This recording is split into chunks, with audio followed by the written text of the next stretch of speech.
Nagła śmierć wokalistki The Cranberries, Dolores O'Riordan, budzi wiele pytań. Fani gwiazdy nie mogą uwierzyć, że ich idolka odeszła tak niespodziewanie. Niedawno temu na moim kanale pojawił się film na temat gwiazd, które wpadły w sidła sekty Illuminati. Czyżby Dolores była ich kolejną ofiarą? Dolores O'Riordan przyjechała do Londynu, aby nagrać nową wersję jednego z największych hitów, Zombie, z hardkorową grupą Bad Wolves. W nocy przed planowaną sesją pozostawiła jednemu z producentów wiadomość na automatycznej sekretarce. Mówiła, że nie może doczekać się ranka i czuje się świetnie, ale w studiu już się nie pojawiła.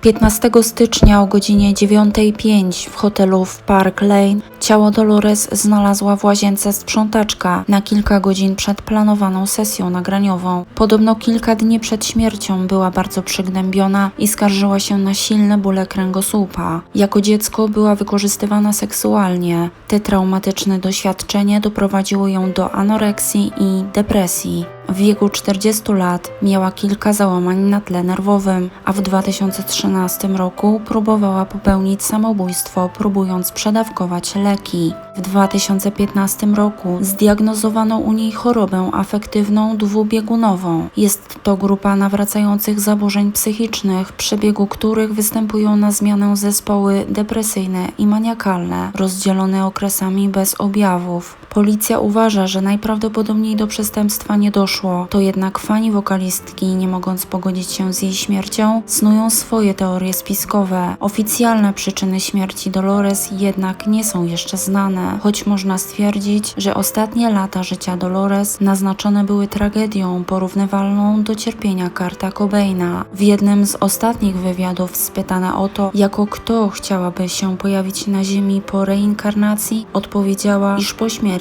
chciałaby powrócić jako anioł i pomagać ludziom. Miejmy nadzieję, że tak właśnie się stanie. I'm Dolores O'Riordan. I was born in September 1971 in Limerick, Ireland.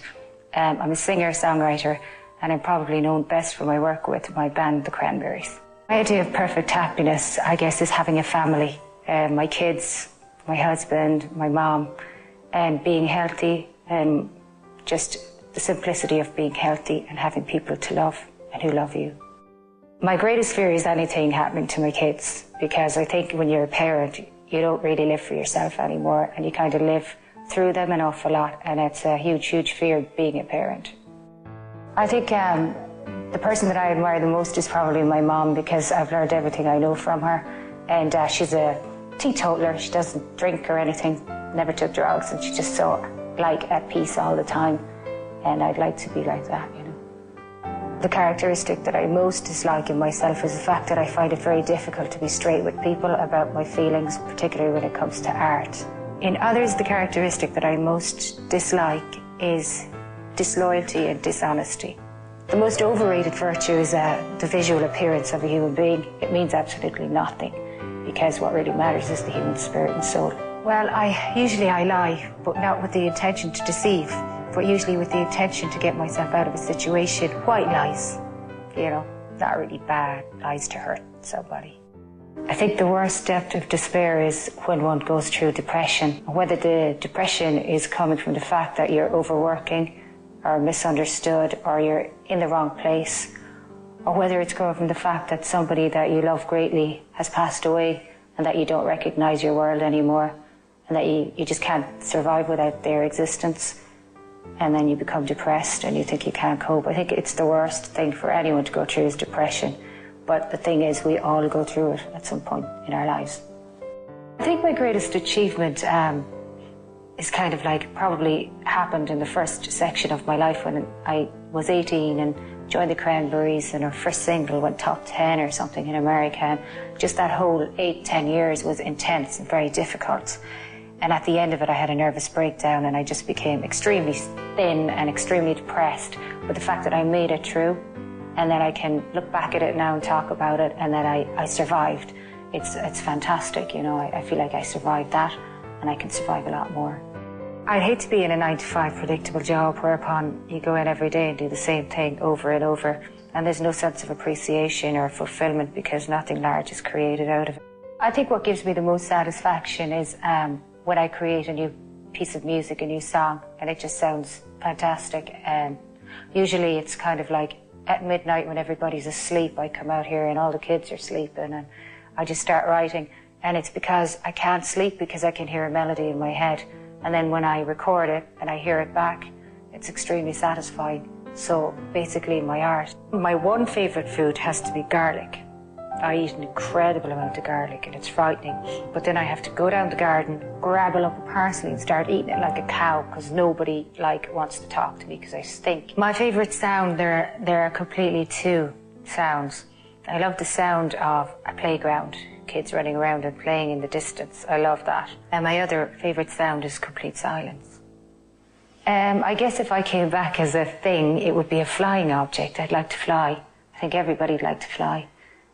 Maybe a butterfly or a bird or something. I think I'd probably come back as an angel and I'd like to guide people or guard people, other people going through similar experiences in life, and whisper in their ear and kind of give them ideas of how to deal with things. I think probably John Lennon because I admired everything he did and he was such an amazing spirit, I think. He was really into the concept of peace and love and he was just an amazing being, and I guess only the good die young. Since I was really small, I always wanted to be a singer because I started singing when I was probably 4 or 5 years old. I was the youngest of 7 children, and it was a way that whereupon I could walk into a room and I could just get so much attention when I started singing. I think my most treasured possession are possessions, and as I said earlier, like my family, my kids, my husband, and we've had that discussion where my husband would often ask me if we had an accident and we were all floating around in the ocean, would you grab me or the kids? And I'm like, of course I'd grab the kids, are you nuts? I'm happiest right now. You know, this is probably the most perfect point in my life. Being 32 years old, it's, you know, I think your 30s, it's a nice age where you stop worrying about trivia things, and I have beautiful children and my marriage is absolutely, the ball is still rolling pretty good there, and you know, I don't think things could be much better. Spiritually, I get a great feeling inside a very quiet old church, all on my own. So I often just go into small, very old churches and I sit there and listen to the silence. I left the Cranberries 12 months ago and I decided to pursue a solo career, and I've been writing a huge amount and collaborating with some artists that I've always admired. Such as Angela Badalamenti, who's a writer who did Twin Peaks and some amazing work. And it's nice now that I'm older that I can pursue personal ambitions, and that to me is a challenge. I'd love to make music for movies more than anything, you know. And what I really loathe the most is child pornography or child slavery or child prostitution. I hate that. Taking a break and doing something like just heading out on a boat, just, you know, relaxing. I think what really influenced my profession was just sheer obviousness. It was like the only virtue that I thought I had as a kid, you know. I could sing like no other. Probably my most obvious characteristic is that I'm very open and I have a kind of a naivety. I actually ran away from home when I was 18 and it was the hardest thing I ever did because I was really close to my mum, but I had different ideas for myself. And I ran into Limerick. It wasn't too far. It was only 8 miles in the road, but with that I stuck with the Cranberries and we got a record deal then from Island Records, and our first album was a big hit in America. I think that was a big fork and a turning point in my life. I've always been a big believer in karma, and I've always believed that, you know, what goes around comes around. I believe in the truth and that it will always come out, you know, and people who are unkind to others or who go after things.